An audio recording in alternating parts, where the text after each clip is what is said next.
شروع اللہ کا نام لے کر جو بڑا مہربان نہایت رحم والا ہے۔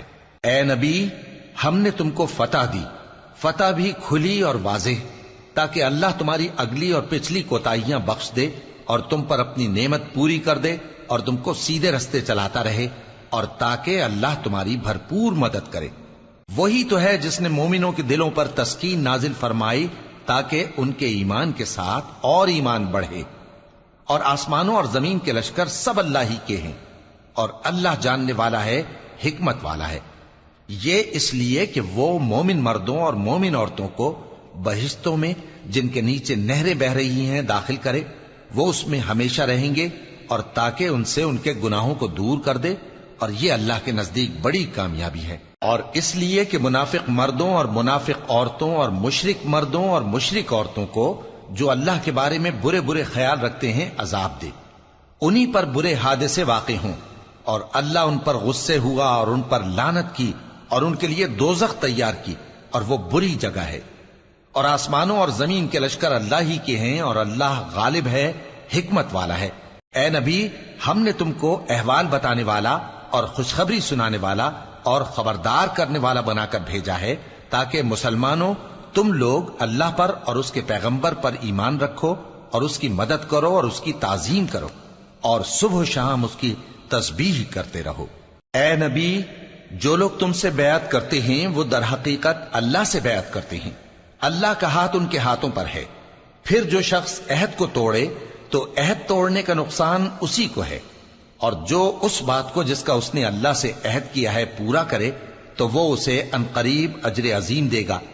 اے نبی، جو گنوار پیچھے رہ گئے وہ تم سے کہیں گے کہ ہم کو ہمارے مال اور اہل و عیال نے روک رکھا تھا، سو آپ ہمارے لیے اللہ سے بخشش مانگیں۔ یہ لوگ اپنی زبان سے وہ بات کہتے ہیں جو ان کے دل میں نہیں ہے۔ کہہ دو کہ اگر اللہ تم لوگوں کو نقصان پہنچانا چاہے یا تمہیں فائدہ پہنچانے کا ارادہ فرمائے تو کون ہے جو اس کے سامنے تمہارے لیے کسی بات کا کچھ اختیار رکھے؟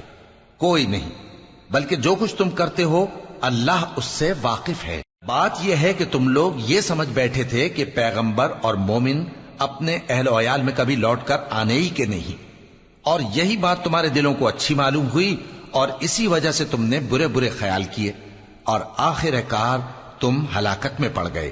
اور جو شخص اللہ پر اور اس کے پیغمبر پر ایمان نہ لائے تو ہم نے ایسے کافروں کے لیے آگ تیار کر رکھی ہے، اور آسمانوں اور زمین کی حکومت اللہ ہی کی ہے، وہ جسے چاہے بخشے اور جسے چاہے سزا دے، اور اللہ بخشنے والا ہے، مہربان ہے۔ جب تم لوگ مال غنیمت لینے چلو گے تو جو لوگ پیچھے رہ گئے تھے وہ کہیں گے ہمیں بھی اجازت دیجئے کہ آپ کے ساتھ چلیں، یہ چاہتے ہیں کہ اللہ کے قول کو بدل دیں۔ کہہ دو کہ تم ہرگز ہمارے ساتھ نہیں چل سکتے، اسی طرح اللہ نے پہلے سے فرما دیا ہے۔ پھر کہیں گے نہیں، تم تو ہم سے حسد کرتے ہو۔ بات یہ ہے کہ یہ لوگ سمجھتے ہی نہیں مگر بہت کم۔ اے نبی، جو گنوار پیچھے رہ گئے تھے ان سے کہہ دو کہ تم جلد ایک سخت جنگجو قوم کے ساتھ جنگ کے لیے بلائے جاؤ گے، ان سے تم یا تو جنگ کرتے رہو گے یا وہ ہار مان لیں گے۔ اگر تم حکم مانو گے تو اللہ تم کو اچھا بدلہ دے گا، اور اگر منہ پھیر لو گے جیسے پہلی دفعہ پھیرا تھا تو وہ تم کو بڑی تکلیف کی سزا دے گا۔ نہ تو اندھے پر سختی ہے سفر جنگ سے پیچھے رہ جانے میں، اور نہ لنگڑے پر اور نہ بیمار پر سختی ہے۔ اور جو شخص اللہ اور اس کے پیغمبر کے فرمان پر چلے گا اللہ اس کو بہشتوں میں داخل کرے گا جن کے نیچے نہریں بہ رہی ہیں، اور جو روگردانی کرے گا وہ اسے دردناک عذاب دے گا۔ اے پیغمبر، جب مومن تم سے اس درخت کے نیچے بیعت کر رہے تھے تو اللہ ان سے خوش ہوا، اور جو صدق و خلوص ان کے دلوں میں تھا وہ اس نے معلوم کر لیا تو ان پر تسکین نازل فرمائی اور انہیں جلد فتح عنایت کی، اور بہت سی غنیمتیں وہ آئندہ بھی حاصل کریں گے، اور اللہ غالب ہے، حکمت والا ہے۔ اللہ نے تم سے بہت سی غنیمتوں کا وعدہ فرمایا ہے کہ تم ان کو حاصل کرو گے، پھر اس نے یہ غنیمت تمہیں جلدی سے دلوا دی اور لوگوں کے ہاتھ تم سے روک دیے۔ غرض یہ تھی کہ یہ مومنوں کے لیے اللہ کی قدرت کا نمونہ بن جائے اور وہ تم کو سیدھے رستے پر چلائے، اور کچھ اور غنیمتیں دے گا جن پر تم قدرت نہیں رکھتے، اور وہ اللہ ہی کی قدرت میں ہیں، اور اللہ ہر چیز پر قادر ہے۔ اور اگر تم سے کافر لڑتے تو وہ پیٹ پھیر کر بھاگ جاتے، پھر وہ کسی کو نہ دوست پاتے اور نہ مددگار۔ یہی اللہ کی عادت ہے جو پہلے سے چلی آتی ہے، اور تم اللہ کی عادت میں کبھی تبدیلی نہ پاؤ گے۔ اور وہی تو ہے جس نے تم کو ان کافروں پر فتح یاب کرنے کے بعد سرحد مکہ میں ان کے ہاتھ تم سے اور تمہارے ہاتھ ان سے روک دیے، اور جو کچھ تم کرتے ہو اللہ اس کو دیکھ رہا ہے۔ یہ وہی لوگ ہیں جنہوں نے کفر کیا اور تم کو مسجد حرام سے روک دیا، اور قربانیوں کو بھی کہ اپنی جگہ پہنچنے سے رکی رہیں۔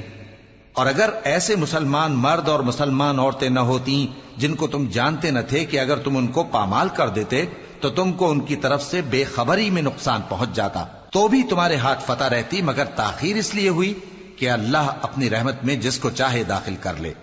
اور اگر دونوں فریق الگ الگ ہو جاتے تو جو ان میں کافر تھے ان کو ہم دکھ دینے والا عذاب دیتے۔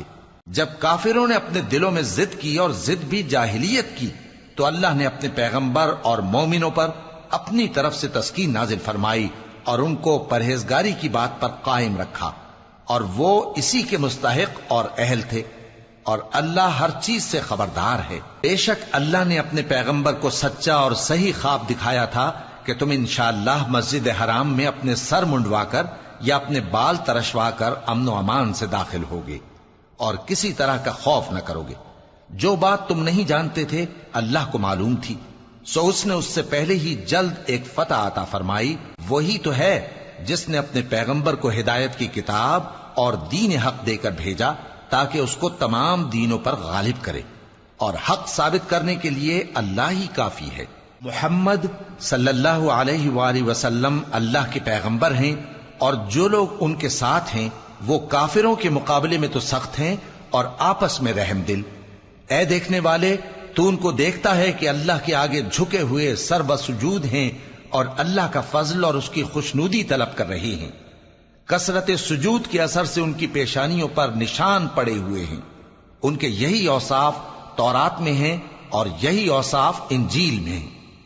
وہ گویا ایک کھیتی ہے جس نے پہلے زمین سے اپنی سوئی نکالی، پھر اس کو مضبوط کیا، پھر موٹی ہوئی، اور پھر اپنے تنے پر سیدھی کھڑی ہو گئی، اور لگی کھیتی والوں کو خوش کرنے تاکہ کافروں کا جی جلائے۔